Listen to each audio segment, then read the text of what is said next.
Hello दोस्तों, यदि आप हमारे चैनल से नए जुड़े हैं तो हमारे चैनल एवी लाइव को सब्सक्राइब जरूर करें और अपने दोस्तों में शेयर करें। भगवान ने हम सभी इंसानों को एक समान ही बनाया है, पर हम इंसानों ने जात पात के नाम पर सभी को बांट रखा है। जब जब आदमी अपनी जाति का प्रयोग किसी अन्य जाति वालों को दबाने में करता है, तब इसके अंजाम बहुत ही दिल दहला देने वाले होते हैं। सारे गांव में कोहराम मचा हुआ था। ठाकुर साहब की हवेली जल रही थी। अंदर से लोगों की चीखने चिल्लाने की आवाज आ रही थी। हमें बाहर निकालो, कैसे भी हमें बचा लो, हमें बाहर निकालो, इस आग में हम झुलस कर मर जाएंगे। अरे कोई बचा लो, अरे कोई तो बचा लो। बाहर खड़े लोग आग को बुझाने की नाकाम कोशिश कर रहे थे, मगर उस आग में पानी भी पेट्रोल की तरह काम कर रहा था। जितना पानी डाला जा रहा था, वो आग उतनी ही भड़क रही थी। कहानी कुछ साल पहले। झुमकी 16 साल की मासूम सी लड़की थी। उसको हमेशा से घर से ज्यादा खेत पर रहना पसंद था। खेत पर लगे आम के पेड़ पर डाला हुआ झूला और पासी का कुआं जिससे पूरे खेत में सिंचाई होती थी, ये उसकी पसंदीदा जगह थी। मगर उसकी माँ को उसका इस तरह बाहर जाना पसंद नहीं था। वो हमेशा उसे खेतों में जाने से रोकती थी, कारण गांव के ठाकुर के बेटों की झुमकी पर बुरी नजर रहती थी।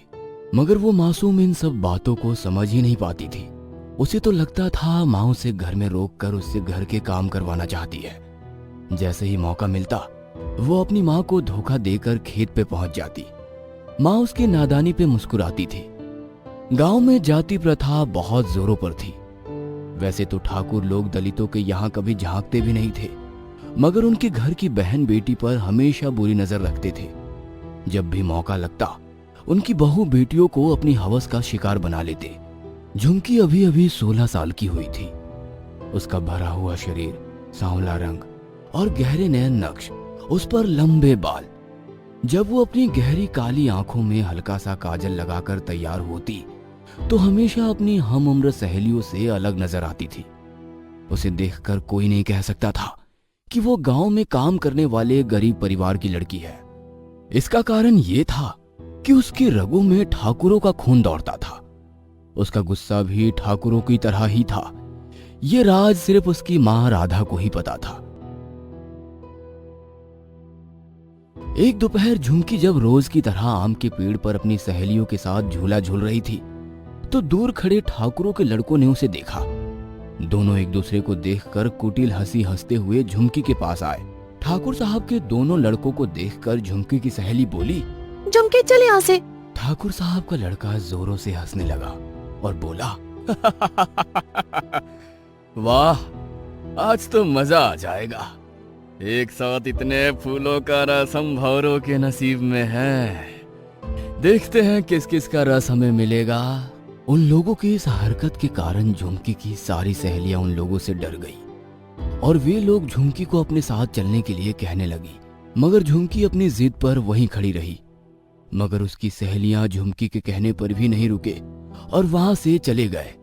ठाकुर के दोनों लड़के उसे अकेला देखकर उससे जबरदस्ती करने लगे। उसे देखकर बोले, बहुत दिनों से तुझ पर नजर थी, मगर तू हर बार हमें धोखा देकर निकल जाती थी।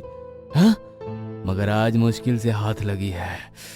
बहुत गर्मी है तेरे शरीर में, अभी निकाल देते हैं। तुम क्या बिगाड़ लोगे मेरा? तुम लोगों का ऐसा हश्र करूंगी कि आज के बाद कभी किसी लड़की की तरफ आंख उठाकर नहीं देख पाओगे। झुमकी ने दोनों को एक एक थप्पड़ जड़ दिया। झुमकी का थप्पड़ खाकर दोनों के सिर पर मानो भूत सवार हो गए।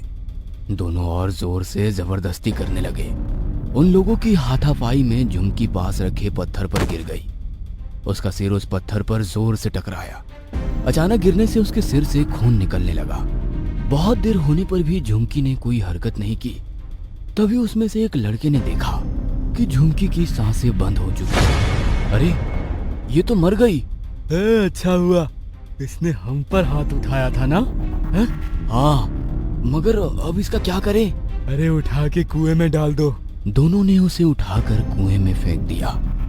झुमकी को कुएं में फेंकने के बाद ठाकुर साहब के दोनों लड़के वहां से भाग गए।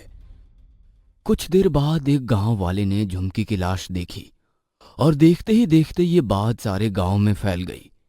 कुएं पर लोगों की भीड़ जमा हो गई। लोग झुमकी की लाश को ऊपर से खींचने लगे। अब झुमकी की लाश को बाहर निकाला गया। झुमकी की मां तो सुन्न होकर झुमकी के चेहरे को देख रही थी। ना ही वो कुछ बोल रही थी और ना ही उसकी आंखों से आंसू आ रहे थे। वो बस बिना अपनी पलके झपके झुमकी को देखे जा रही थी। इस घटना के कुछ महीनों बाद ठाकुर के लड़कों का आतंक गांव में फैल रहा था। आए दिन वे लोग गांव की लड़कियों को परेशान करने की कोशिश करते थे। कोई भी कुछ उन्हें नहीं कह पाता था। भले ही गलती उन दोनों लड़कों का ही हो, मगर उन दोनों के पीछे उनके परिवार जो थे, जो उन्हें गलती करने से नहीं रोकते थे। एक दिन ठाकुर साहब अपनी कार से कहीं गए हुए थे। बहुत देर हो गई मगर ठाकुर साहब लौटे नहीं थे। तभी एक गांव वाला दौड़ते हुए हवेली में आया और चिल्लाने लगा, ठाकुर साहब की मौत हो गई है, ठाकुर साहब की मौत हो गई है। गांव के बाहर ठाकुर साहब की गाड़ी खड़ी थी। गाड़ी में उनकी लाश थी। ठाकुर साहब के शरीर और गाड़ी पर मुठभेड़ के कोई निशान नहीं थे। चलती कार में किसी का मर जाना लोगों के लिए आश्चर्य की बात थी। उनकी मौत गांव के लोगों के लिए एक पहेली बनकर रह गई। फिर अगला नंबर ठकुरानी का था, जो ये मानती थी कि लड़कियां तो हमेशा पैरों की जूती होती हैं, उन्हें पैरों में ही रहना होता है। कुछ दिन बाद उनकी मौत अपने ही घर में जलकर हो गई। माता पिता के मर जाने के बाद ठाकुर साहब के दोनों लड़के हवेली में बचे थे। अब दोनों और ज्यादा निरकुंज हो गए थे। अभी तक गांव की लड़कियों को परेशान करते थे, मगर अब किसानों और मजदूरों को भी परेशान करने लगे। उनका हक उनसे छीनने लगे। शराब के नशे में उनसे दिन और रात काम करवाने की कोशिश करते, मगर उनकी मेहनत का पूरा मेहनताना नहीं देते। उनके दरवाजे पर आने वाले जरूरतमंदों की जरूरतों का नाजायज फायदा उठाते। किसी की जमीन तो किसी की जोरू को अपने कब्जे में लेकर उनकी जरूरतों को पूरा करते। पता नहीं इन ठाकुरों का अत्याचार कब खत्म होगा। होगा, जल्दी ही होगा। ठाकुरों को वर्षों पहले श्राप मिला था कि कोई इनकी ही खानदान का इनके पूरे खानदान को मिटा देगा।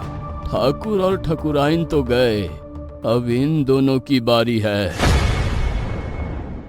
कुछ दिन ऐसे ही बीत जाते हैं, मगर एक रात सारे गांव में हाहाकार मचा हुआ था। ठाकुरों की हवेली जलकर राख हो रही थी और साथ ही साथ पूरा ठाकुर खानदान भी खत्म हो रहा था।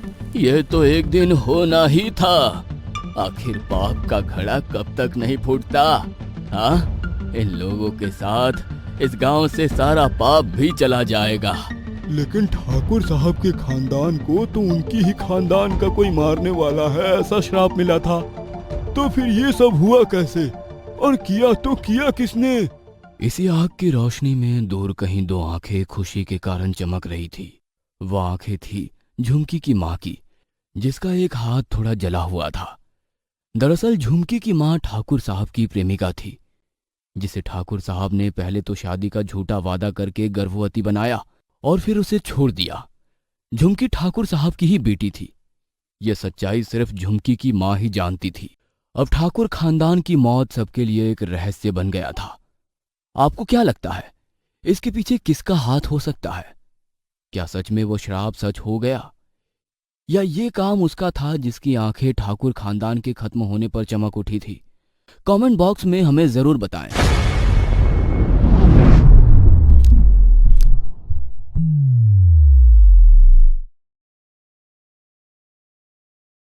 हेलो दोस्तों, यदि आप हमारे चैनल से नए जुड़े हैं तो हमारे चैनल एवी लाइव को सब्सक्राइब जरूर करें और अपने दोस्तों में शेयर करें।